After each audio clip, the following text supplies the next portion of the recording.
حضرت علی رضی اللہ تعالیٰ عنہ سے روایت آ گئی ہے کہ مسلمان کے مسلمان پر 6 حق ہیں.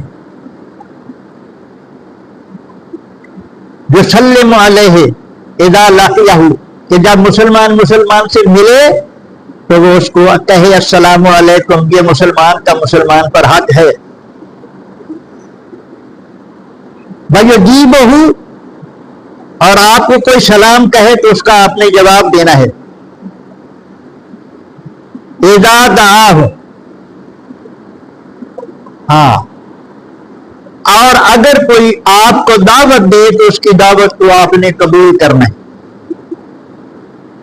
وَيُشَمَّتُهُ اذا عطس، اور جب کسی کو چھینک آئے، کسی کو نچھ آئے اور وہ نچنے کے بعد الحمدللہ کہے تو اس کا جواب دینا ہے یرحمک اللہ، اس کا جواب بھی دینا ہے.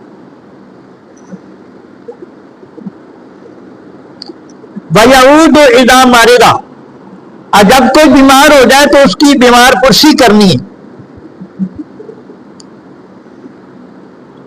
وَيَتَّبِعُ جنازتہ، اگر کوئی فوت ہو جائے تو اس کے جنازے کے ساتھ بھی جانا ہے. یہ بھی مسلمان کا حق ہے. اذا مات، جب وہ فوت ہو جائے تو اس کے جنازے کے ساتھ جانا ہے. وَيُحِبُّ لَهُ مَا يُحِبُّ لِنَفْسِهِ، اور اپنے مسلمان بھائی کے لیے وہی چیز پسند کرے جو اپنے لیے پسند کرے. اپنے مسلمان بھائی کے لیے وہی کچھ پسند کرے جو اپنے لیے پسند کرے.